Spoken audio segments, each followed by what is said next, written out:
Salut à tous, je vous retrouve aujourd'hui dans une nouvelle vidéo résumant mon week-end au premier salon du bien-être avec le cheval à Paris, qui a eu pour but de regrouper plusieurs personnes, précurseurs ou créateurs de nouveaux contenus dans le monde du cheval, et plus précisément dans l'équithérapie, l'éthologie, l'équicoaching, l'équicie, ou simplement en recherche d'une meilleure relation avec son cheval. Tout cela sous forme de conférences ou de démonstrations. Un week-end dont je suis ressortie plein d'informations et de découvertes, et qui m'a également permis de rencontrer des personnes connues dans le monde équestre comme Hélène Roche ou Linda Kohanov.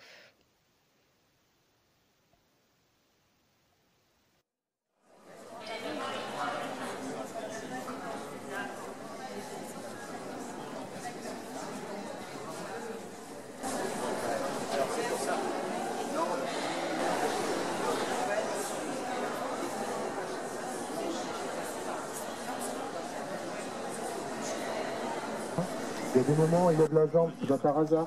Il y a des moments où il ne veut pas que j'aille au-delà, c'est pas par hasard. Donc tout ça, plus le cheval est proche de sa nature, plus il va comprendre le message. Et l'idée du shiatsu, c'est donner un outil de co-guérison et pas guérir la jument. Ils savent très bien le faire. Moi, mon professeur en humaine me disait, de toute façon, on est construit pour se reconstruire et pour se co-guérir. C'est juste qu'il faut les bons outils.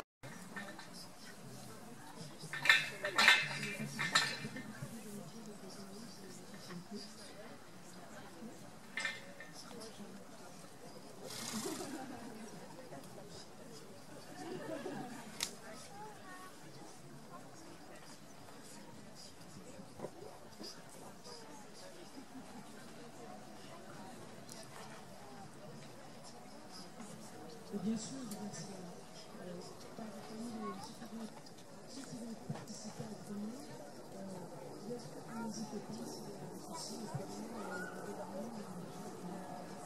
il ne s'agit pas de si vous avez besoin de Moi, ça a changé ma vie. Et en plus, c'est très intéressant parce que vous allez le voir, je développais une réflexion autour du bien vieillir, et puis je me suis aperçu qu'à cheval, finalement, je trouvais avec le cheval quelque chose qui allait développer, qui allait permettre justement de travailler sur ces indicateurs de bien vieillir que par ailleurs ma recherche m'a amené. Le sujet de mon travail, c'est que j'essaye de former les gens qui côtoient les chevaux, qu'ils soient professionnels ou pas, à être attentifs à ce que le cheval indique et faire en sorte de peut-être arriver à une communication. Donc communication, ça veut dire dans les deux sens. Donc voilà, c'est un peu le sujet de ce livre et de cette conférence, et essayer de voir quels sont les éléments qui nous permettent de parler de communication. Alors moi j'ai une formation scientifique, j'ai un DESS d'éthologie appliquée, donc aujourd'hui c'est l'équivalent d'un grade de master professionnel en éthologie. Et je me suis spécialisée sur les chevaux par mon attrait pour cette espèce, donc vraiment par passion.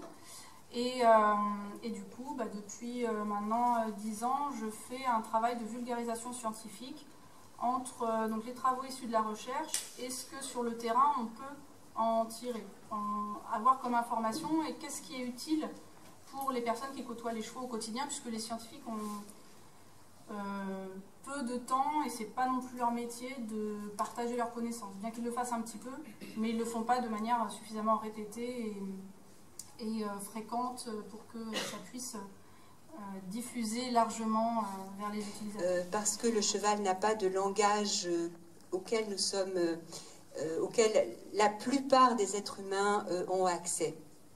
Bien sûr, il y a des gens qui étudient l'éthologie, etc. Mais ce n'est pas forcément la majorité du public qui interagit avec un cheval. Et donc, pour revenir à cette notion de laisser être un cheval, et bien sûr, je suis sûre que Guillaume va avoir beaucoup de choses à développer sur ce thème. Pour moi, le meilleur cadeau qu'on puisse faire à un cheval dans la... donc je vais le laisser développer son thème, parce que c'est tellement merveilleux comme idée qu'il ne faut pas... je ne veux pas empiéter là-dessus, mais pour moi, c'est vraiment d'abord dans la relation avec l'être humain, puisque nous sommes ici une assemblée d'êtres humains, même si les animaux sont autour de nous, vibratoirement, évidemment que nous les avons dans notre cœur, etc. pour moi, la première chose qu'on puisse faire dans une relation avec un cheval pour assurer son bien-être, c'est de progresser soi-même vers la reconnaissance de sa multidimensionnalité.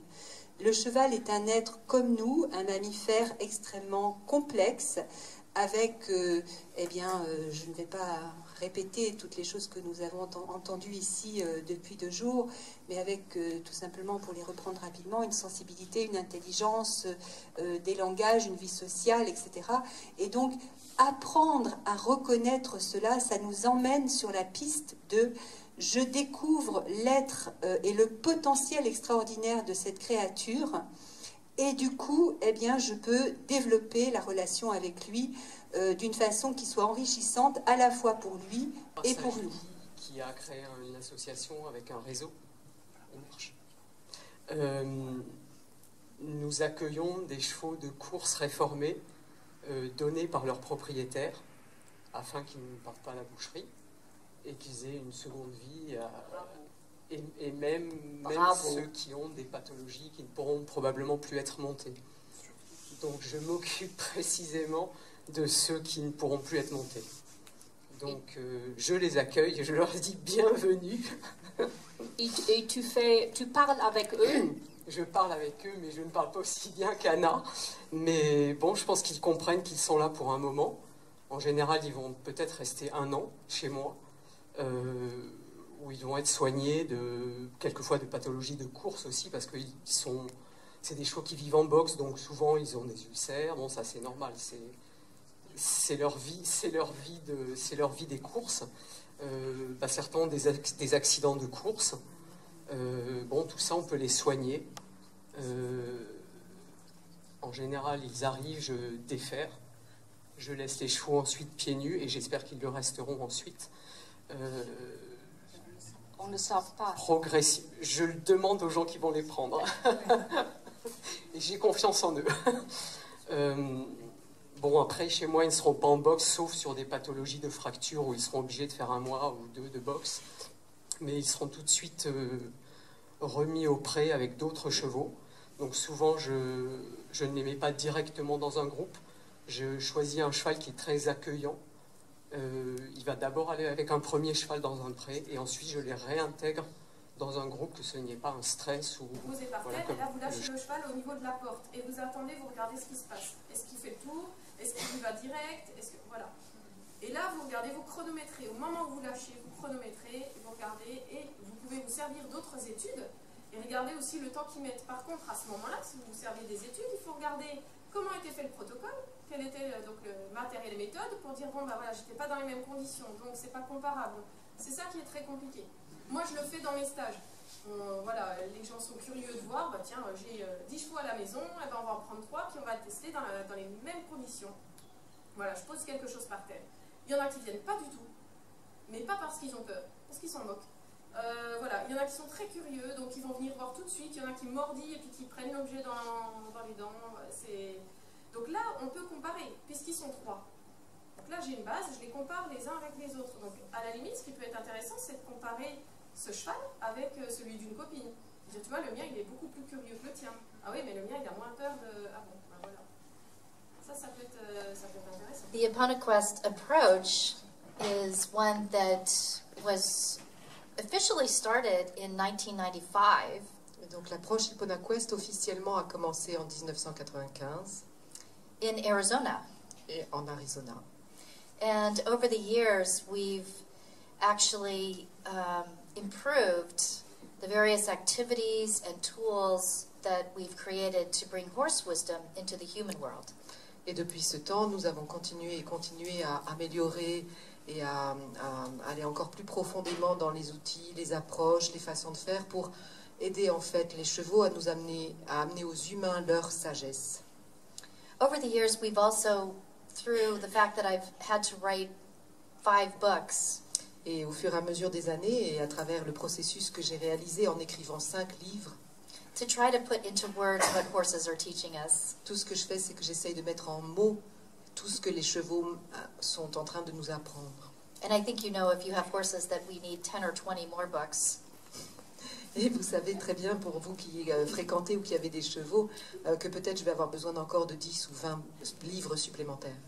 Because what they teach us is so profound and so hard to put into words that it takes a combination of stories and references to history and culture and visions of the future and feelings of how they move us at a soulful level in order to really encompass what they are offering us.